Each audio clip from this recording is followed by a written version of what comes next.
Alors aujourd'hui, on va décortiquer ensemble un modèle assez fascinant. La promesse, c'est de transformer son efficacité personnelle en un système qui tourne tout seul et qui multiplie son impact. L'idée de base, c'est comment faire pour qu'une seule personne puisse générer la valeur de 3. Oui, 1 égale 3. Ça peut sembler un peu paradoxal, non? Et pourtant, c'est vraiment le cœur du modèle qu'on va analyser.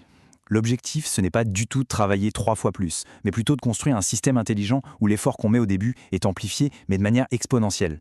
Et pour comprendre comment ça marche, voilà notre feuille de route. Cette infographie décompose tout le parcours en deux grandes phases. D'un côté, on a les fondations humaines et de l'autre, la construction du système lui-même. Allez, on plonge dedans en commençant par la toute première phase. Tout part de là, l'humain. Avant même de penser à des processus, à des outils, à quoi que ce soit, ce modèle insiste sur une chose. Il faut mettre en place les bons éléments humains. La source appelle ça l'alchimie de la délégation instinctive. Et cette alchimie, en fait, elle repose sur 3 points essentiels. D'abord, un profil de personne très particulier, ensuite une connexion de savoir-faire et enfin un accord où tout le monde est gagnant. On va regarder ça point par point. Voilà le point de départ, l'architecte du système. Ce qui est super intéressant ici, c'est de regarder la posture du personnage. Il n'est pas en train de trimer, penché sur son bureau. Au contraire, il est relax. Et ça illustre parfaitement le concept qui se cache derrière ce profil. On parle ici d'efficacité feignante. Attention, le terme est un peu provocateur, on est d'accord. Il ne s'agit pas de paresse, loin de là, mais plutôt d'une forme d'intelligence stratégique. C'est l'art de trouver le chemin le plus court, le plus malin pour atteindre un but, en utilisant la ruse et une logique implacable pour avoir un maximum de résultats avec un minimum d'efforts. Le deuxième élément clé, c'est la connexion. Le modèle la décrit comme une sorte de pont entre un expert, celui qui maîtrise le sujet sur le bout des doigts et qui imagine le système, et un débutant. Une personne qui a la capacité d'apprendre et de faire tourner les processus une fois qu'ils sont clairs. Et là, c'est un point crucial. Ce pont, il ne sert pas juste à déléguer des tâches bêtement. Non, il s'agit d'un vrai transfert de compétences. L'expert doit former le débutant pour qu'il comprenne le pourquoi derrière les actions. C'est ça qui est essentiel pour que le système puisse, un jour, fonctionner de manière autonome. Et enfin, la troisième et dernière pièce de cette fondation humaine, la négociation. Pour que cette collaboration fonctionne vraiment sur le long terme, elle doit reposer sur un accord où chaque partie y trouve son compte. On n'est pas dans une relation de subordination classique. Comme le dit très bien la source, c'est cette entente honnête qui va transformer la collaboration en une confiance qui dure. Et cette confiance, ce n'est pas juste un bonus sympa, non, c'est le ciment qui va faire tenir toute la structure. Sans elle, tout s'écroule. Bon, ok, on a nos 3 éléments humains, l'architecte stratège, le novice super motivé et une confiance mutuelle en béton. La question c'est, comment on passe de cette alchimie humaine à une machine bien huilée qui tourne toute seule? C'est ce qu'on va voir dans la phase 2. On entre maintenant dans la phase de construction pure.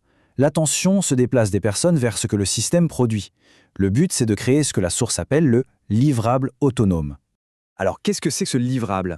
En gros, c'est un résultat. Ça peut être un produit, un service, n'importe quoi, qui a été tellement testé, validé et découpé en processus clairs qu'on peut le reproduire de manière hyper constante, presque sans que le créateur initial n'ait à intervenir.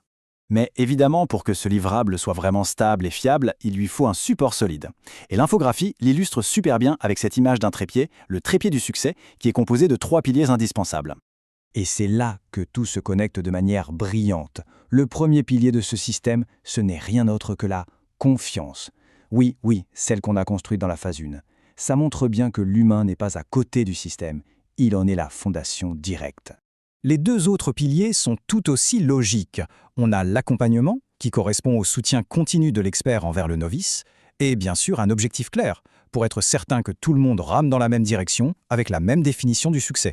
Et quand on met ces 3 piliers ensemble, eh bien on obtient une structure incroyablement stable. La confiance, elle permet l'autonomie, l'accompagnement, il évite les erreurs, et l'objectif clair, il donne une direction. C'est cette alliance qui rend le livrable vraiment reproductible. On arrive maintenant au dénouement, au moment où les 2 phases se rejoignent pour révéler la vraie puissance de ce modèle. Concrètement, comment est-ce que 1 finit par faire 3? Au final, l'équation est assez simple. Une fois que la fondation humaine est solide et que le système autonome est bien en place, qu'il est soutenu par son trépied, le créateur initial se retrouve libéré. Son impact n'est plus limité à son propre travail, il est multiplié par le système qui, lui, tourne tout seul. Et nous revoilà donc face à notre équation du début. Sauf que cette fois, elle n'a plus rien de magique. C'est le résultat logique d'un processus super bien pensé.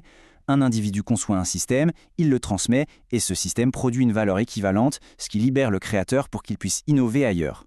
L'effort d'une personne génère bien la valeur de 3. Et pour conclure, une question de réflexion que chacun peut se poser. Dans notre propre travail, quel est le processus qui, si on le transformait en système autonome en s'inspirant de ce modèle, pourrait voir son impact non pas juste amélioré, mais carrément triplé? La réponse pourrait bien changer notre façon de voir les choses.